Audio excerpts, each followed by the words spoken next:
Hey, Lincoln. We noticed at practice yesterday that Shane Lee had kind of a cast sling situation on his arm. What's his status this week and just moving forward?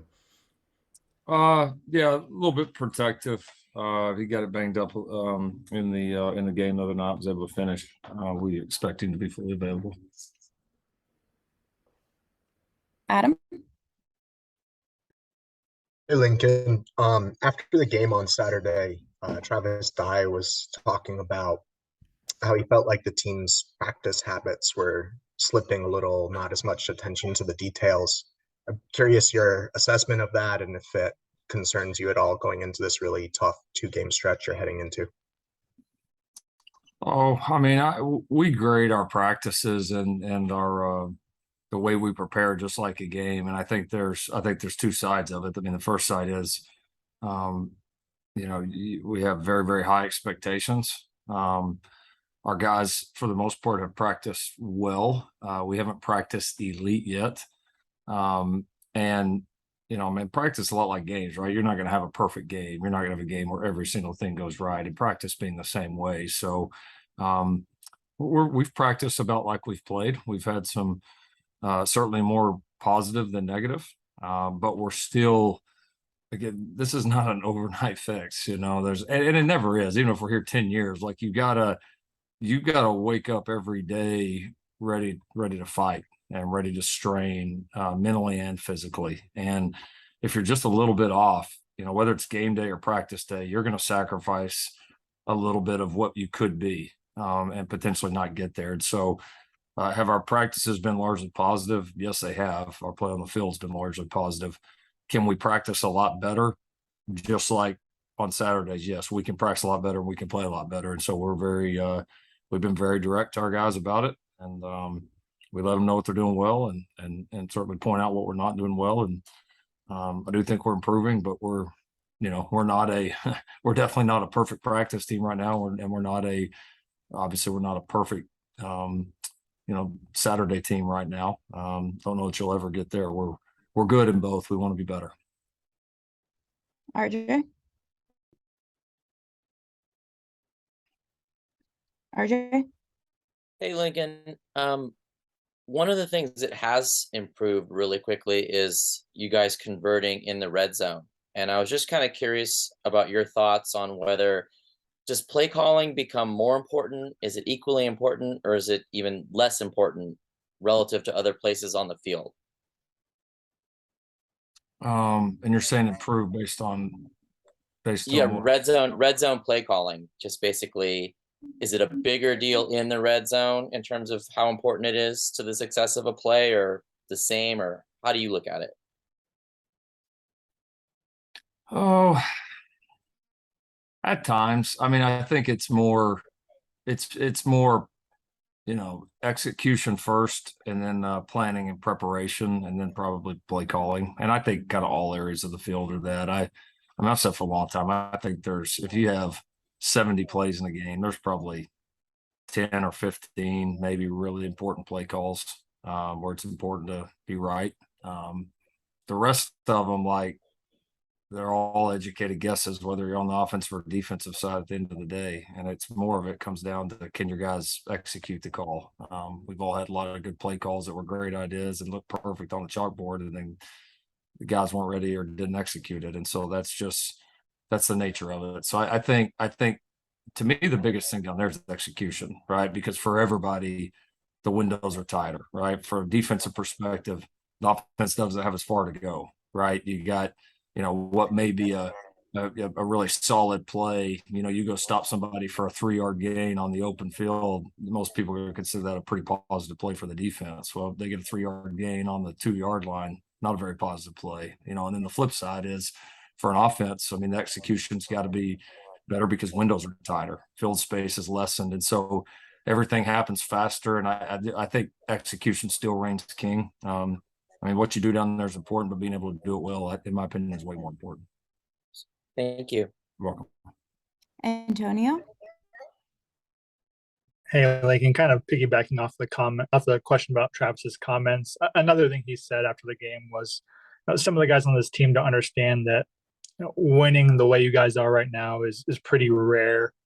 Um, you know, there isn't a lot of guys who returned from the team, before you got here, who experienced that sustained level of success. What's it been like trying to instill winning habits with guys who haven't really experienced that a lot?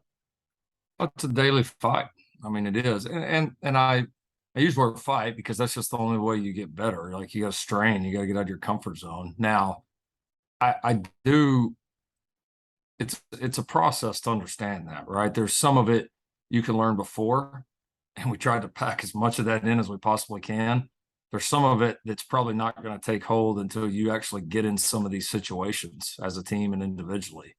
And like you said, we got a team of, it's not like we have a team of guys from all kinds of different backgrounds and different experiences. And so I agree with the comments. Like, I think we're learning. We're starting to see that you're going to get everybody's best every single week, and every week's going to be a challenge. And what you did in the previous weeks doesn't count. And people aren't going to lay down just because you won some games. And it's not all of a sudden you're not going to play so well and all of a sudden it becomes easy, right? Some people have said that to characterize like really great teams or really great players, right? Sometimes it almost looks easy, and it can look easy, like right there. That's two different things, but it's never easy. Like, never had one win that was easy. Like, you've got to strain, and you've got to, you gotta be ready to fight every single week. And we do have guys, I think, on differing sides of that, whether it's guys that have been through seasons that went in other directions, whether it's guys that are new to college football, right? I mean, we got a little bit of everything. And so, but yeah, I mean, I think we've said a lot, right? It's the appreciation of winning, because you do need to appreciate it. That's the goal when you step on the field on Saturday, is go play well enough as a team as you put yourself in position to win games. But, not getting too fixated on that and continuing to improve, knowing, the next week, no matter who it is going to be another challenge. Shotgun? Hey, Lincoln, the Mario Williams TD seemed to be set up by the blocking he's done in your guys' screen game. What message does it send to the rest of the roster when you reward a player with a little bit of creative play calling, particularly in the red zone, for the blocking and kind of the dirty work that he's done all season? Yeah, I think it's just very simply, if an offensive player other than the QB is not blocking, I mean, they're not going to be on the field. I mean, it's just, we say that from day one when we install it. It's a core belief of ours, and we just feel like that. That it almost sorts itself out in a way. Now, yeah, have we in our time, designed things for guys that have really gone above and beyond or done really well? We have. A lot of times dangle the carrot, right? Yeah, we'll call this play, but you better be, or it's only happening if the blocking on the perimeter is elite or whatever it is. And so, yeah, I mean, Mario's one of the guys that has done a good job. We've got a lot of guys that have done a really good job. I mean, I think another guy that's had a lot of opportunities created off how well he's played without the ball is Taj Washington. And I mean, he's done a little bit of everything for our offense and for our special teams. And he's just made himself so valuable there that he's in. And we've had some things that have come his way and some things that have just kind of found him just because he's on the field and he plays good enough without the ball that you like it when he's out on the field. So, no, it's a great lesson. I'm really, for anybody on the football team, offense, defense, special teams, more valuable you make yourself, more opportunities you're going to get. And the more opportunities you get, those chances to make big plays are going to come, and you're going to have the opportunity to be the one to make them. Jack? Lincoln, I saw you mentioned earlier this week you think Brandon Rice is poised for a breakout. You just mentioned now Taj Washington playing well and Kyron Hudson catching his first touchdown. Where does your confidence stand in the wide receiver room, and how do you balance having so many guys there that you are confident in? Yeah, no, there's a lot of confidence. Rice has done a lot of good things. It's been good to get Kyle Ford back healthy. Bynum's done good things. CJ Williams behind the scenes is doing some really good things.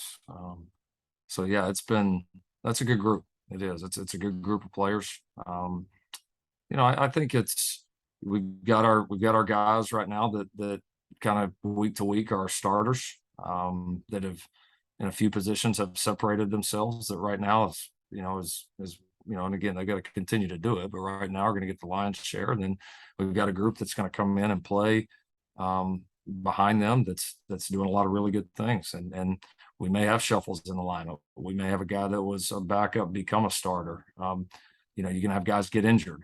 We didn't have Bynum last week, and all of a sudden some guys got to shift around and step up, and our guys did that. So I mean, it's been good to see. It's important, and we'll have more things that'll come up, and I think it proves that we can continue to operate, even if we have a guy down here or there. Ryan? Hey, Lincoln, obviously a lot of talk about Travis and his comments after the game. It seems like he's been very comfortable just kind of filling that leadership role all season, pretty much since he came here. I guess I was just curious what you thought of just the way he has kind of shown that leadership since you've known him. Yeah, I love what he stands for. He's a competitive guy. I've told you all on other occasions he's a kind of a source for kind of energy and excitement and kind of mindset for our offense and really for the whole team. He's got a strong voice because I think people respect him, how he goes about his business. They respect, what he's done in his career. And I appreciate that he's made it a point to not just come in here and be a good running back and get better as a running back. Now, he's come in here because he wanted to make this place better. He wanted to have a really big impact on this team, and he's doing it on the field and he's doing it off the field. So he's been great. I mean, we've had other examples. Obviously, we've talked about the other guys a lot, but he's one of the when you start from kind of day one in the situation, he's one of the key pieces when you look back on it. That's you have to bring in some guys that are good players and upgrade the roster, but you got to bring in some guys that are about the same things that he is. That as much as they want to become a good player, they want USC to win and be good now and be even better as time goes on. And we've got a handful of guys like that, and that's been, I think, really important to just the overall chemistry and kind of vibe of this team right now. Thanks. We'll finish up with these last three. Adam? Yeah, Lincoln, I was just wondering if you have updates on Justin Dedich and Lake McCree and Terrell Bynum after they missed last week's game. Bynum progressing well. Will probably be a game time decision. Lake is doing well. We expect him to be available. Dedich, I would say, in the same boat as Bynum right now. Antonio? Hey, Lincoln, you guys have obviously been active in the transfer portal the past couple of years. We're starting to see this trend more across the country where players will leave their programs in the middle of the season right now because these windows are instated or they're redshirting with the intention to transfer. How do you guys weigh that when evaluating a transfer prospect? It's a piece of the puzzle. The outskirts, the easy thing is to say, all right, this guy quit on his team mid-season, right? We can't take that guy here. And in some cases, being completely honest, in some cases, has that happened with us? Yeah, it has. But you just gotta get to know the full story, right? Every individual player has his own.